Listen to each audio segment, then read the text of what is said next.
Realtors of Reddit, what's the most disturbing history you've learned about a house you were selling?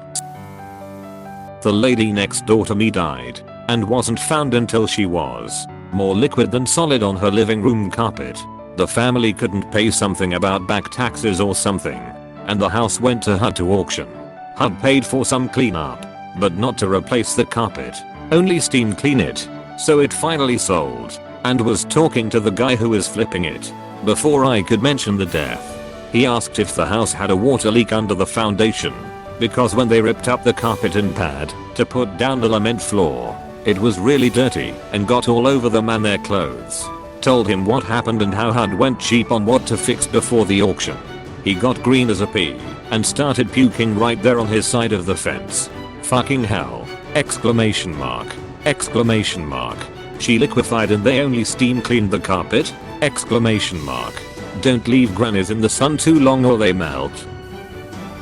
My grandma sells/rents houses in the Denver area. A few weeks ago I had to help her evict a few college brothers from one of her properties. This is a cottage style home. No second floor, no basement. These guys literally dug a hole in the wood floor and made a basement where they've been throwing trash away for the last year.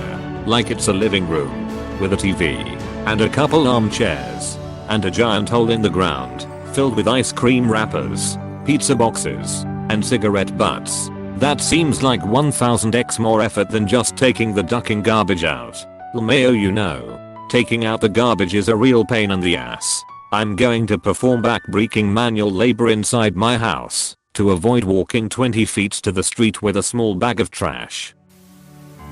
My parents were realtors and also flipped houses. When I was growing up I used to help them a lot, usually by cleaning. When I was 12 I was helping with a house that was infested with roaches. I noticed the closets were smeared with shit and children's handprints. There were fingernail scratches on the insides of the doors as well. I asked my parents why this was the case. They told me the old tenants used to lock their toddlers in the closets for days. My cousin was kept in his room like that by his mom and dad. His mom got into a car accident and his dad didn't want to take care of him and his sister, so my mom got them. Boy child was 3 and not yet potty trained. Called all women mommy and cried if a man held him. His vocabulary was about 8 words. Mommy, hungry, Bell, no, yeah, Jimmy, and I think there were a few more, but I remember those. He eventually picked up mine, which was used for people he liked. I was mine to him for a while, then became my first name. His dad got custody back from my mom when he found out he could get welfare for them.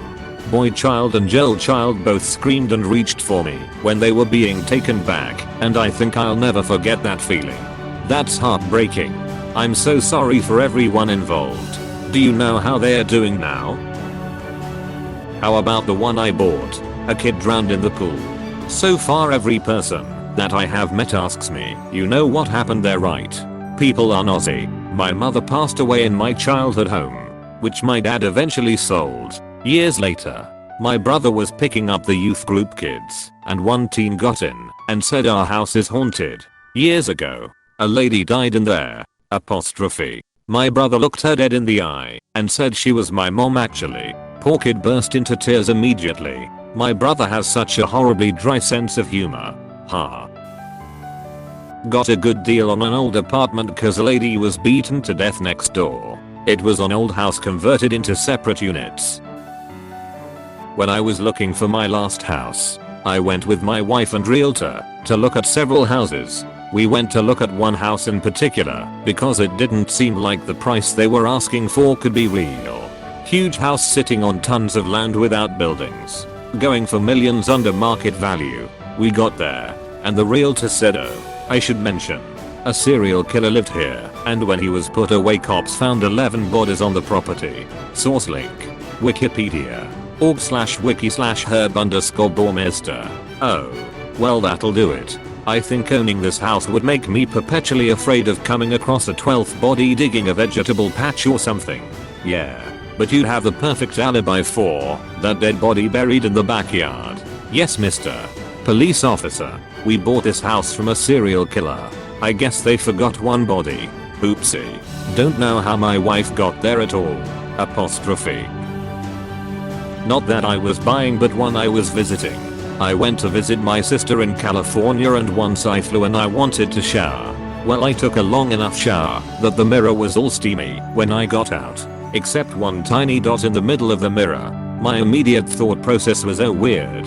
I guess if you draw on a mirror with Expo it won't steam around it. So I went to go investigate, and upon looking right up to it, I realized it was a ducking camera lens. Well, I freaked and ran out to her room and dressed, then went and told her. We went around our back and looked in a utility closet type thing that looked like it was in line with her room.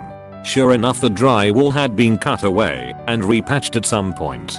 We cut it open, and while there was no camera, there was a little lens still stuck to the mirror. It's real freaky to think whoever was getting actually spied on, and if they ever actually knew. Eek. I had a neighbor who just moved out of a rental where a stalker had broken in secretly and put up wireless cameras everywhere, and she didn't discover it for a really long time. She was pretty nervous all the time. Even though I was nice, I think just me being a guy made her uncomfortable. She had a huge dog. I hope she's okay now. I'm medicated for schizoaffective disorder. My biggest schizophrenia-like symptoms are severe paranoia, like thinking my husband has been replaced with a facsimile that reports back to the shadow government. This is ducking terrifying. Not a realtor, but I used to rent an apartment that was in a converted Victorian asylum. It was rumored to be haunted, but I never heard or saw anything whilst living there. When I met with a letting agent to hand the keys back at the property and for him to run through a final inspection, he asked if we had been happy there. I said something to the effect of yes, but we were only moving as the landlord had it up for sale. It became clear he was after some kind of ghost story, as he explained that none of his colleagues liked going to any apartments in the building because when taking photos to market one of them, the red eye detector kept triggering on his phone when no one was in frame. The poor guy looked nervous as hell the whole time we were there. This is actually a really common glitch when taking photos in old buildings like this. It's caused by the light reflecting off the red eyes of the unquiet dead roaming the space between this world and the next. Oh, that's reassuring. I thought it was something terrifying like a camera glitch. I photograph homes. It's normal.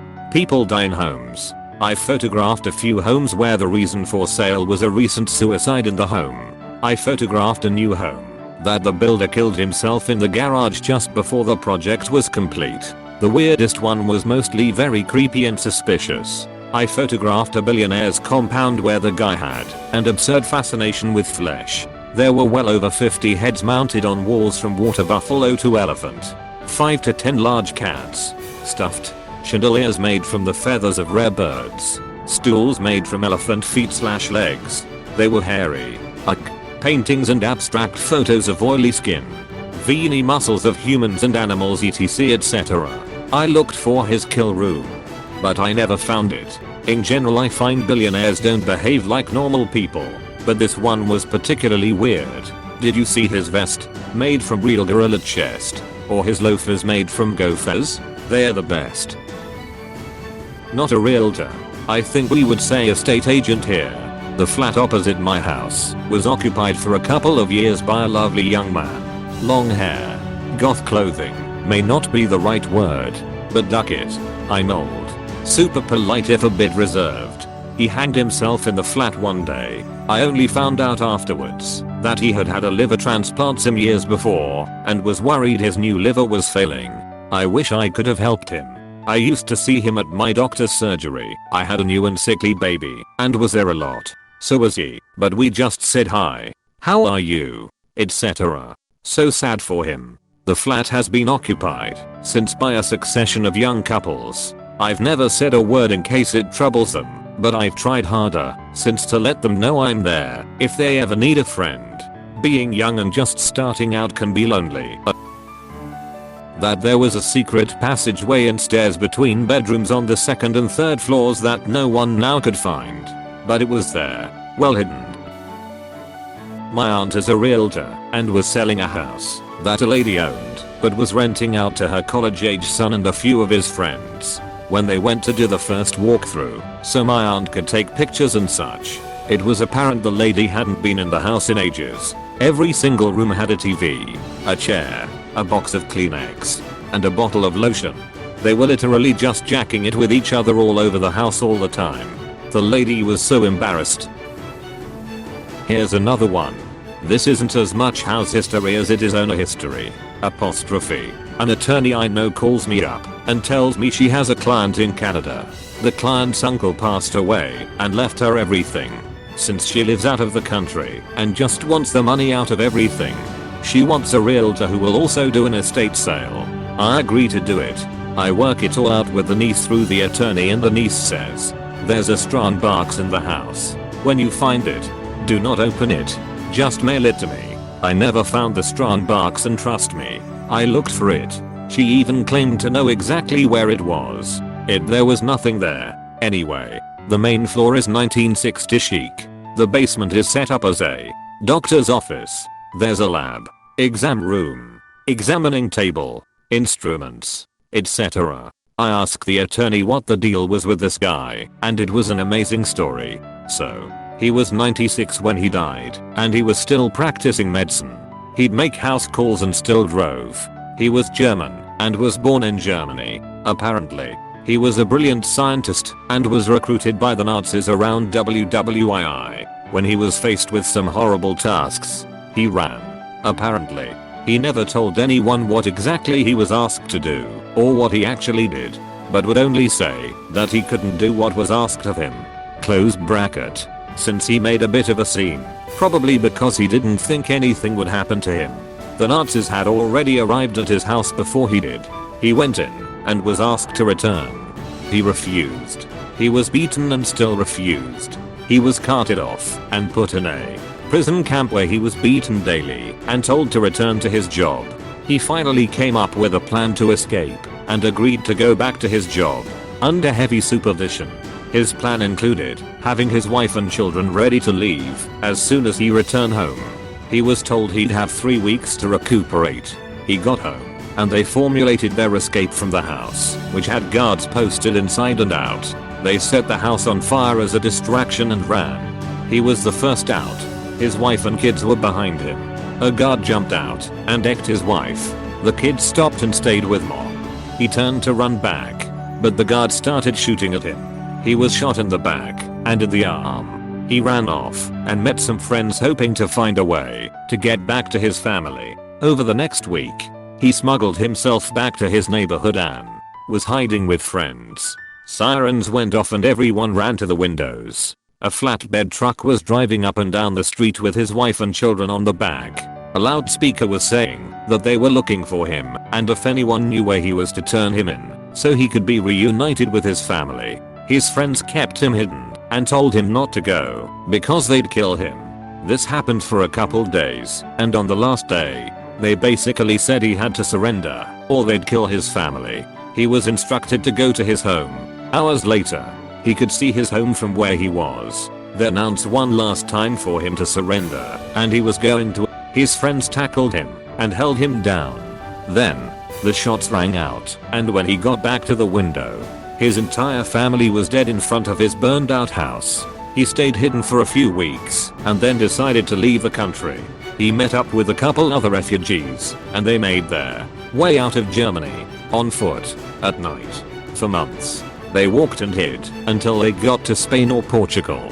They somehow booked passage on a ship to the USA and were smuggled overseas. They were apprehended in the USA, and he spent a year in a detention camp being debriefed. After the war, he went on to be a successful doctor here in the States. When he officially retired, he opened a small office in his house and made house calls for a select number of long-time patients, one of whom was the attorney's grandmother, while he had a girlfriend for 30 plus years.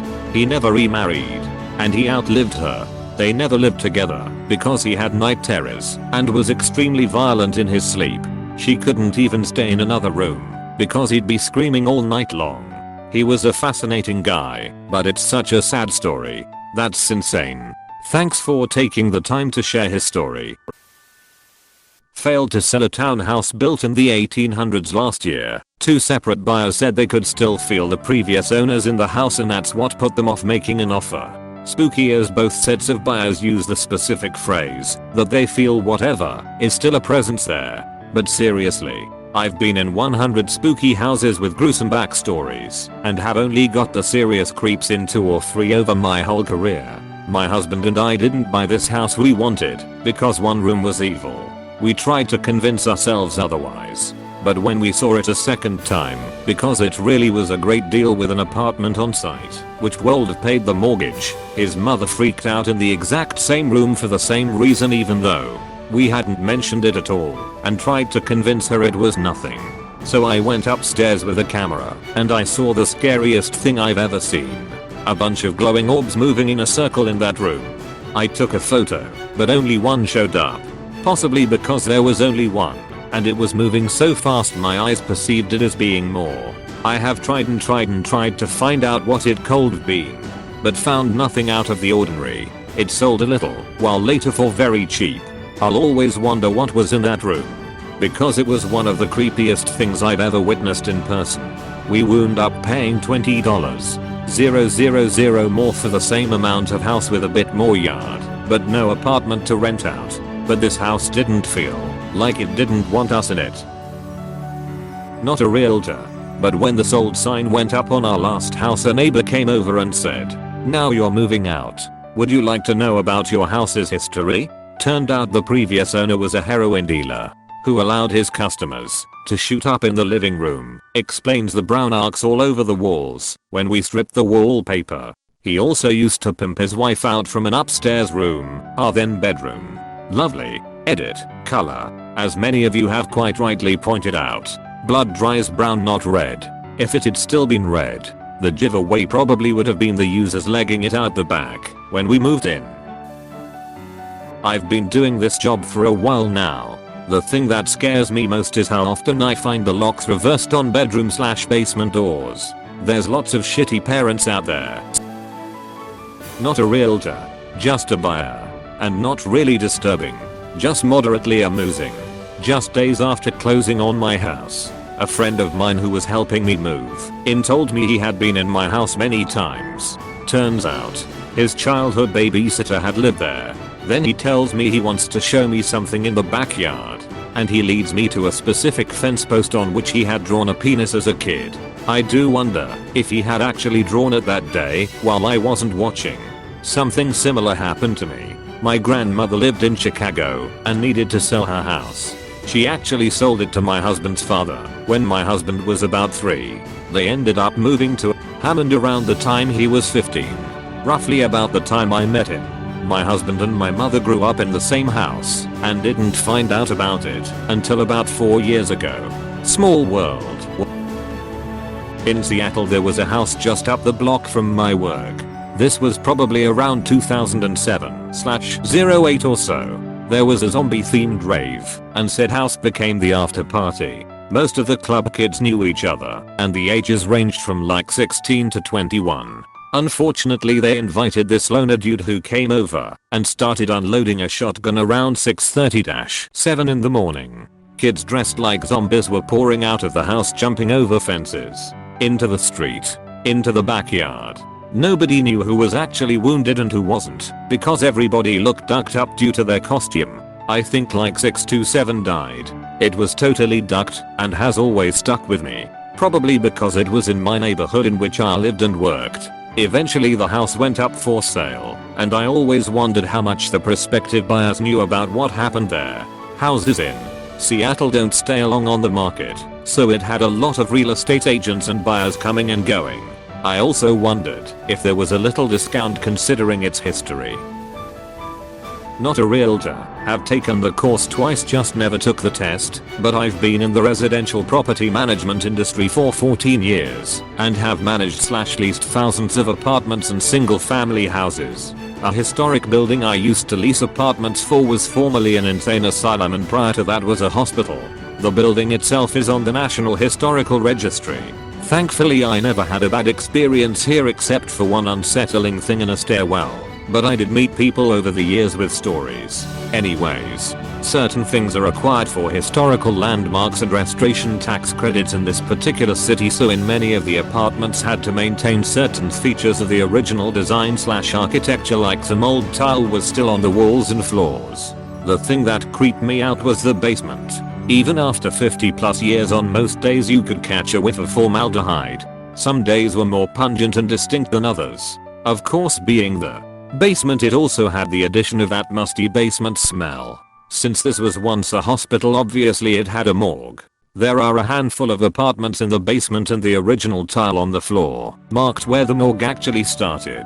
In one of those apartments there is a bedroom with incredibly spacious walk-in closets. If you haven't already figured it out, these two massive closets are the old body lockers with the original latches on the walls next to the entrance to the closets. I still for the life of me cannot understand how anyone could live in that apartment, because I wouldn't even go into that apartment by myself. I used to live in a really old house that was previously used as a funeral home. Mostly it was just a regular house, but there was an addition built on that was just a huge open room.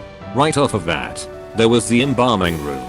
It had a countertop and multiple large stainless steel sinks. There was also a drain in the floor and a large hole in the wall where, I assume, some sort of embalming apparatus was mounted before. You could still faintly smell the formaldehyde in there too.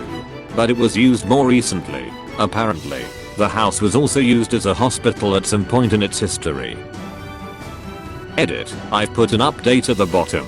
Here are the other two that got cut off in my first post. These are the most outrageous. Maybe not history, but weird af. I present the tales of the crazy old gynecologist and the dildo aficionado. The first is short and sweet. A lady wants me to list her house. I go over and do the routine.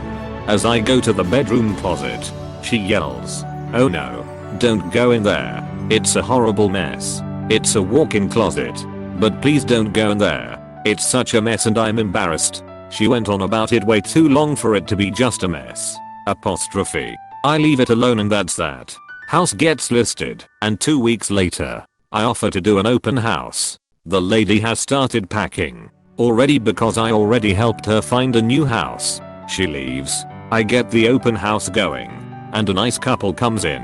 They get to the master bedroom, and there's a wall of boxes in front of the closet. I explain that it's a walk-in closet and last time I was here, the lady said it was just filled to the brim with stuff. The wife wants to see the closet. The husband starts moving boxes. I ask him not to, and he keeps going saying, "If I'm going to buy a house, I want to see the whole thing." Well, he kind of had me there, because I know they loved everything else about the house and the wife seemed super stoked about the kitchen and the master bath. The last box is moved, and the door is opened. Inside is a 10x10 foot room jam-packed with dildos. They're each standing up on very nice custom shelving units with glass doors on the front. The glass doors also have numbers made from a home label maker unit. On the inside of the door is a large sheet of paper. Each number has a corresponding name of some guy. That's when we noticed two large boxes in the corner. Each box contained 36 unopened Clone A Willy dildo making kits. We stared in amazement for a while, and then the husband just ducking lost it. It took a good 20 minutes for him to stop laughing, or at least randomly bursting out in laughter. We put everything back the way it was, and that was the end of me letting anyone check out the closet for the rest of the open house. This couple actually ended up buying the house, and since I know everyone will ask, there were 183 homemade dildos in the closet, and a few store-bought ones too. The other story is the crazy old gynecologist. He asked me to come and give him a price. He didn't want to sell, but wanted an official market analysis to present in court for his divorce. He offered me $500, so I was happy to come out and write it up for him. First off, I didn't know he was a gynecologist. He never told me until much later, when he asked me to put drive ABCs on the paperwork, and I asked what kind of doctor he was. Anyway, I show up, and the outside of the house looks great. It's super clean, very well maintained for a 70-year-old house, and looks pretty as a picture. I walk in, and there's nothing but shelving units lining every single wall. Floor to ceiling shelving units. They're also in the middles of every room on the first floor. All of them are loaded with plastic storage bins that are all labeled. They all seem to have pretty routine stuff. I'm thinking the guy is just a very organized hoarder. One has boxes and boxes and boxes of new pens. One is all rolls of tape. One big one is all toilet paper. As I get further into the house, The storage bins go from office supplies and toiletries to spoons. Just a giant clear storage tub full of random spoons. One is used paper clips. Used paper clips? He's differentiating between new and used paper clips. Okay, whatever. That's when I notice every room has a TV and a surround sound system. And it's all set up on a shelving unit. This was back when flat screens were like $5,000 and every room had one. Every room also had flying saucers on the ceiling, which he said were repeaters, so he could change every TV to the same channel at the same time. I must admit, that was pretty cool. In any case, we go upstairs and it's a mess. The shelving units are all along the walls, but not in the middles of the rooms, and he's got a toaster in the middle of the bedroom floor with a bag of butternut bread next to it, and a plate with a mushy stick of butter that looked like it was a week old. It had that sick yellow crystallized look to it. There were books all over the floor, and it looked like he just sat on the floor, reading and eating toast. Everything was sprawled out in a perfect circle around where he would sit. That's when I noticed the clear storage tubs were much stranger up here. One entire rack was used tissues. Another several boxes were lubricant. A couple were speculums. Then I realized there were a lot of boxes of tissues, new and used, around his little toast and book circle. I took my measurements and couldn't help but look at some of the titles on his bookshelf. The two that stand out the most were Sex by Yourself and Show Me. I mostly remember Show Me because it was a very controversial book when I was a kid. It's basically a published book of kiddie, teen, porn disguised as a sex education book. Everything else on the wall of books was also sex related, and we are not even close to done.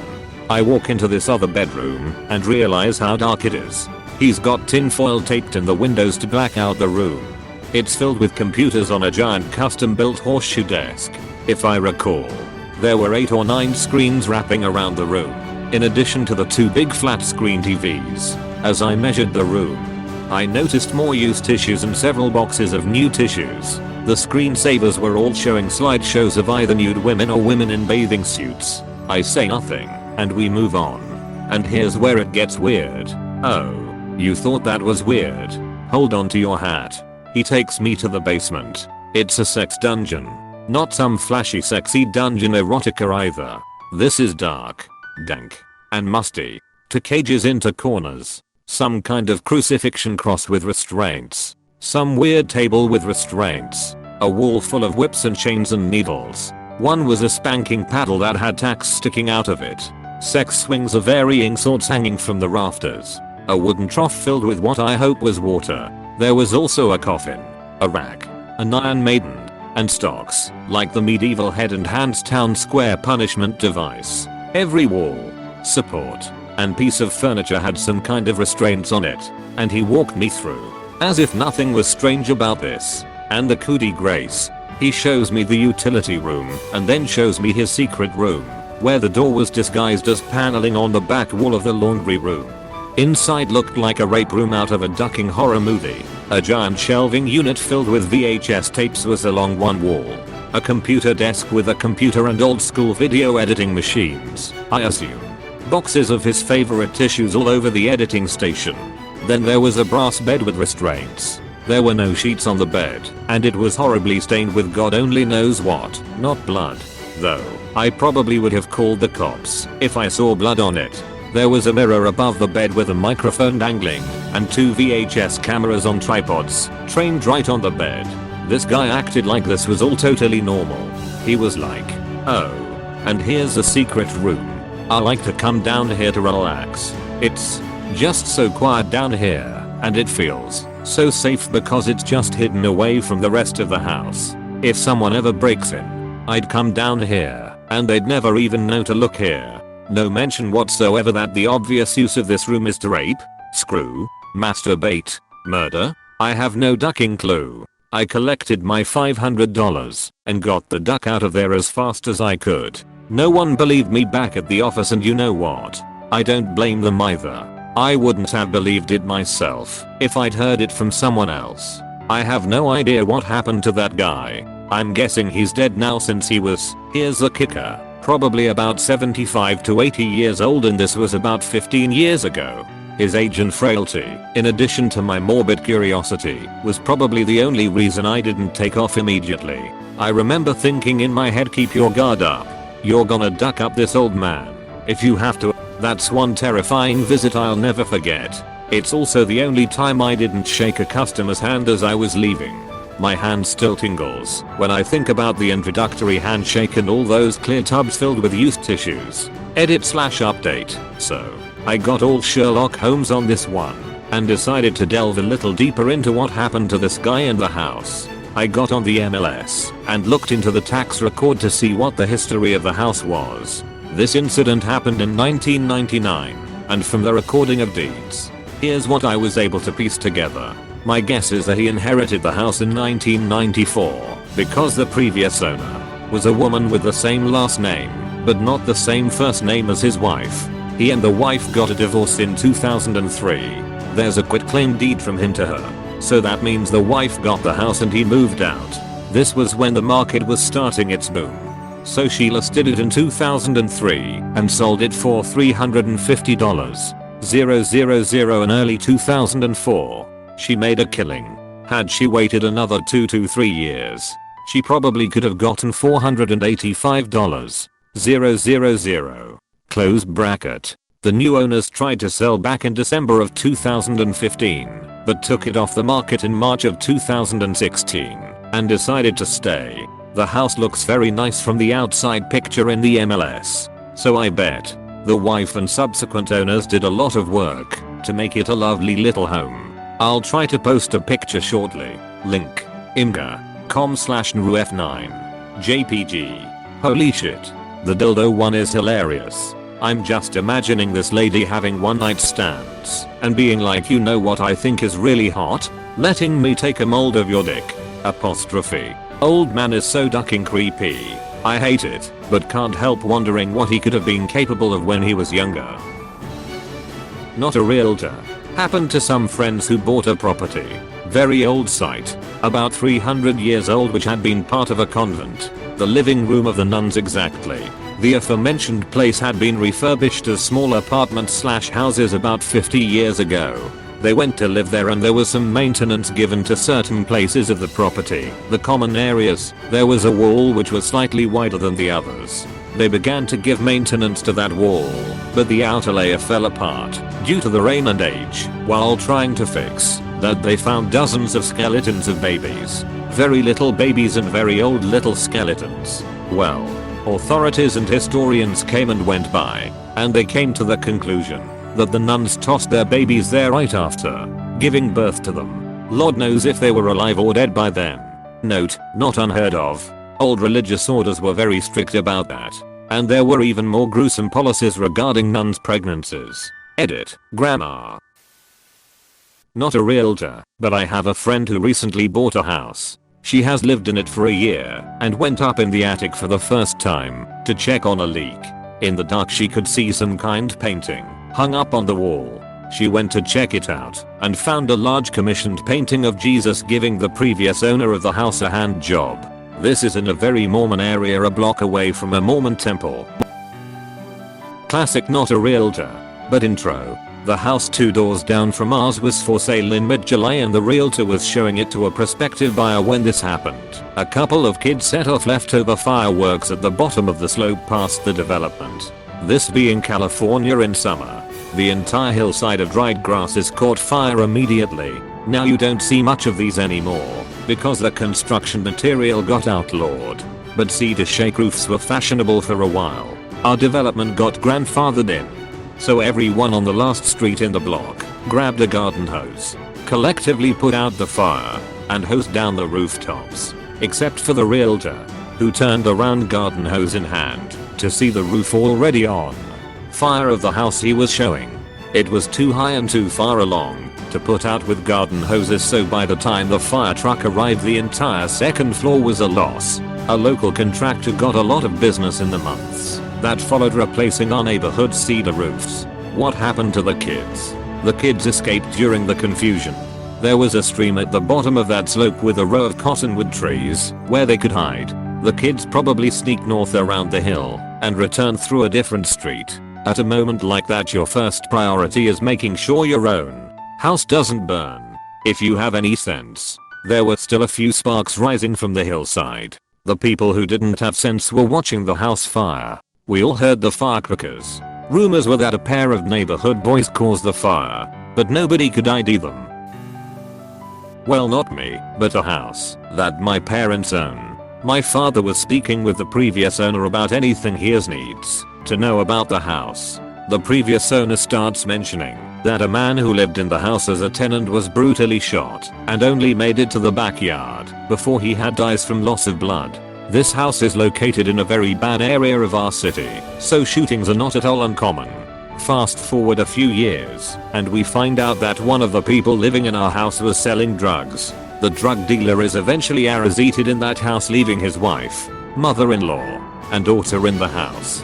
Few years more, and we needed to kick out our tenants because they hadn't paid rent for months. A few nights after my parents went to go tell the tenants to leave, or else they were gonna get kicked out, the house burst into flames. A very large portion of the house was in ruins. All the kitchen, one of the rooms, and most of the living room burnt to a crisp. Luckily the insurance covered the damage. Thankfully the house has been sold. Last thing that I heard about it is our now ex-tenant, a new one, was not paying rent and got into a very nasty fist fight with the people in the neighborhood.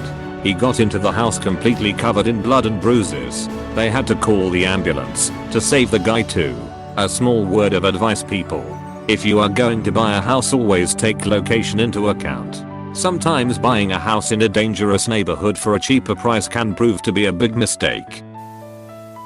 I've been witness to a few and heard of some others. The first one involves a couple who bought a house in the 1980s. They called me a couple years ago wanting to sell. As we're talking, the wife starts telling me about her difficult pregnancies and how she'd been pregnant many times but lost them all. I feel bad for her, but I'm wondering what this has to do with anything. The husband pipes up and says, "After the last one, I didn't know what to do. I came home, and the first thing I thought to do was remodel the kitchen. I had to break something." He goes on about his impromptu kitchen demolition, dishes still in the cabinets and everything. The guy was devastated that they lost another baby. Anyway, he says he's ripping out a corner and he always knew there was a dead pocket there because the span was like 3 feet, but the closet behind it was only 2 feet deep. He rips out the drywall and finds a ball of cloth. As he pulls back the layers, he realizes it's the skeleton of a baby. It was wrapped up with a teddy bear. He called the police and said they never got any follow-up on it. The next was from another realtor I knew. They get to a closing and the seller is late. An hour goes by and he's still a no-show.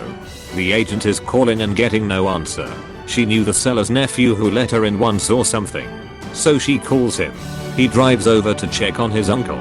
He opens the door and there's the uncle, dead on the floor. He's wearing his coat and has one shoe on. He died putting his shoes on so he could go to the closing. And yes, the buyer still bought the house, but it took a few extra weeks to close. Close bracket. Another one from my own experience was a house I was asked to sell. It was a fixer-upper, but it was on a nice plot of land. The sellers had some weird relationship going on. She was in her 20s and he was in his 50s. They were married, but she called him daddy and she dressed like a slut. They were not well off by any means, so it's not like she was with him for the money. Anyway, I decided to Google their names to see what came up. They'd been busted for running a puppy mill in the garage and all the dogs were discovered frozen solid in the dead of winter and severely malnourished. After that, I just ignored them. I couldn't even talk to them to tell them I wasn't going to list their house. And the last two are the most outrageous. I'm going to have to hunt it down though. It's a long, and I posted it a long time ago. Will update shortly. Edit, it's too long. Had to make it a separate response. Hunt around or check my recent history if you're interested. I'm not a realtor, but suppose the story is relevant. My extended family used to live in a really old house located just north of London. Previously it used to be Queen Victoria's stop when she was traveling in the area. Him told my uncle, mum's sister's husband, when younger never believed in ghosts or spirits and would be the first one to call it a load of rubbish. He was sleeping one night and was awoken by a man staring at him at the end of his bed, dressed in an old army uniform. My uncle froze for a few seconds, panicked and flicked the bedside lamp on, and then the man vanished.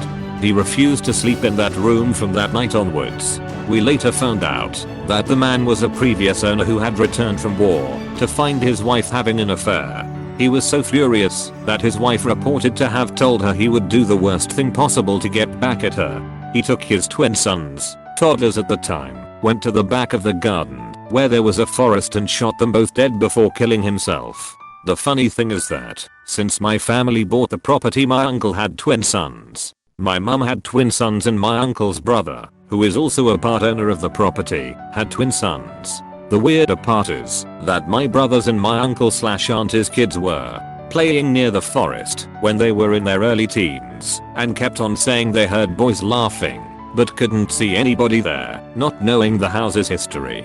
Edit, top line.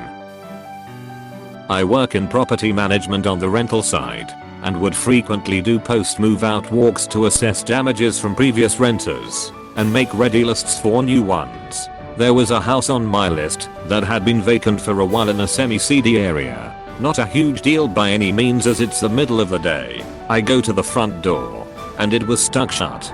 Shoulder checked it a few times and it would give a little, but I couldn't get it open.